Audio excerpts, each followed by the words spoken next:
Muito bom, então a gente continua falando sobre avaliação e a minha pergunta, professor, é assim, a gente estava falando sobre avaliação, né, avaliação formativa, somativa, processual, eu fico me perguntando, será que todas as vezes que a gente faz uma avaliação com um aluno, a gente tem que atribuir uma pontuação para essa avaliação? Ou a gente simplesmente pode fazer uma avaliação para compreender esse processo sem necessariamente atribuir uma pontuação, um valor numérico para isso? Eu concordo com a segunda visão. Nem sempre você precisa atribuir uma pontuação para o aluno. De jeito nenhum. Você pode, vamos dizer assim, fazer uma avaliação para fazer uma estimativa, uma apreciação do processo. Ela pode... A necessidade da pontuação é uma necessidade construída pela gente. Não é uma coisa, vamos dizer assim, não é uma regra de ouro, né? Eu costumo usar o lance da pontuação e defendo o lance da pontuação porque entendo que a pontuação é do que os nossos alunos trabalhadores correm atrás, né? Vamos dizer, no momento eu continuo usando, vamos dizer assim, eu pontuo situações, mas existem milhões de avaliações subjetivas que a gente faz durante um processo de aula onde a gente não necessariamente atribui pontos. Quando a gente conversa assim, você chegou na hora do recreio, foi lá tomar um cafezinho com leite, comer uma bolachinha com manteiga,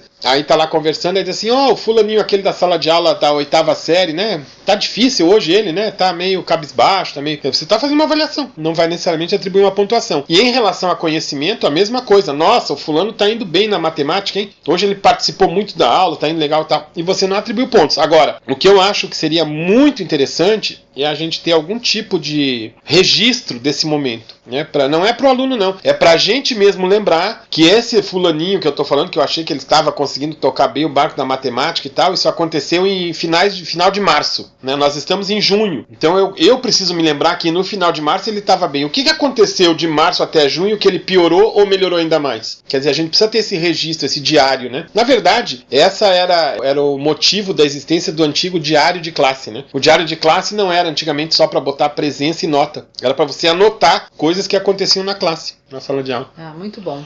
E uma outra pergunta que me parece assim, bastante polêmica, né? Principalmente pela ação que a gente tem na sala de aula mesmo, é a seguinte, eu vou até apresentar contando uma história que aconteceu comigo, né? Então, assim, o que é que deve constar na avaliação do aluno, né? Eu me lembro que quando eu estava fazendo no meu curso de espanhol, a minha professora do 3º semestre colocava pra gente conteúdos de espanhol do 6º, 7º semestres e dizia pra gente que aquilo era para ser assim mesmo, porque a gente precisava sempre estudar mais do que aquilo que ela apresentava na sala de aula. E todos nós nos saímos muito mal, porque, enfim, nós não tínhamos aquele conhecimento, né, naquele momento, porque a gente estava estudando coisa, né, assuntos, conteúdos do 3º semestre. Então, professor, em termos de avaliação, o que é que deve constar na avaliação? A gente pode adiantar na avaliação?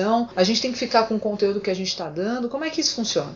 Eu acho o seguinte, depende completamente do sentido que você quer dar para a avaliação, certo? Por exemplo, eu acho que a avaliação... Lembra que a gente falou no início que a avaliação somativa ela vai ver o quanto você ficou perto ou longe daquele objetivo? Nem. E que a gente conversou num podcast anterior lá, que a gente disse assim, olha, inclusive você pode querer que chegue no objetivo 10 e o cara chegou no objetivo 15, isso não é problema, tá certo? O que eu não posso fazer com o processo de avaliação, que é uma apreciação, é esticar a baladeira através da avaliação. Isso é que não está correto. E o que é isso? Esticar a baladeira é eu te cobrar conteúdo que eu não dei. Se tu for além do conteúdo, ótimo. Eu chego pra você e digo, olha, muito legal. Isso aqui que inclusive você respondeu foi uma coisa que a gente só vai trabalhar daqui a 2 semestres. Perfeito, muito bom. Valeu, legal, vou anotar aqui inclusive isso. Mas eu não posso te pedir coisas do 4º ou 5º semestre que ainda não foram trabalhadas, né? Alegando, vamos dizer assim, que isso é uma coisa... Imagina que se eu fosse coordenador dessa professora, tá? A professora coloca 4º ou 5º semestre perguntas pra vocês que estão no 2º semestre, por exemplo, tá certo? Aí ela diz que vocês não foram bem porque afinal de contas vocês não se esforçaram. Imagina que eu sou o supervisor dela e vou avaliar ela pelo quanto vocês conseguiram fazer de coisa em relação ao 4º ou 5º semestre. Ela sairia muito mal. Ela sairia mal porque vocês saíram mal, tá entendendo? Quer dizer, eu não posso esticar a baladeira além do que ela... O que ela tem que dar é matéria de 2º semestre, 3º semestre. Então, se por acaso emergir do grupo do grupo vamos dizer assim, uma sequência de aprendizagens ou sequências de relações de aprendizagem que envolvem temas de semestres além do que o fulano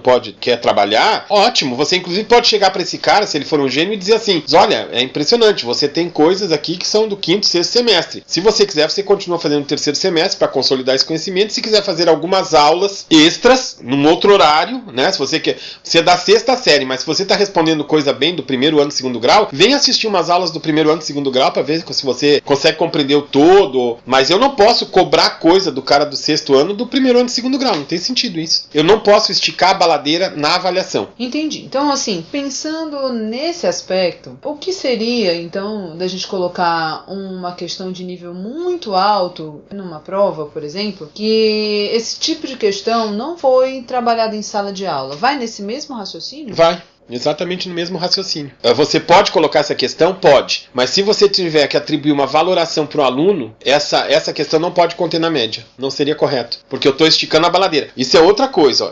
Isso é uma coisa assim que a gente não entende até hoje porque que as pessoas fazem assim. Eu posso fazer uma prova com 10 questões, mas pontuar só 5. E posso deixar outras 5 de sondagem. A gente aqui é muito fechado num quadrado e acha assim, se eu botar 14 questões na prova, eu tenho que botar valoração para as 14. Cada uma vale 0, não sei quantos pontos. Não. Eu posso botar 14 questões na prova e valorar 2, cada uma vale 5, pronto, acabou. O número de questionamentos, entendeu, que você vai colocar dentro de um mesmo instrumento, ele não precisa necessariamente todo ele ser contado para compor a média. Então, assim, o ideal seria a gente trabalhar na sala de aula, exercícios, atividades que vão ser cobrados do mesmo jeito que a gente trabalha na sala de aula, é isso? Isso mesmo. Porque isso aí mesmo. A gente vai estar sendo mais condizente com o processo de aprendizagem do aluno. Com certeza. E se você colocar perguntas ou questionamentos que não foram claramente trabalhados com a coletividade, né, que são perguntas de esticar a baladeira, quer colocar? Coloca para fazer uma sondagem, não tem problema, mas aquela questão não puxa nem para cima nem para baixo. Ela pode ser até a questão 8, ela não precisa ser nem a primeira nem a última. Ela pode ser a questão 7 e você anota lá.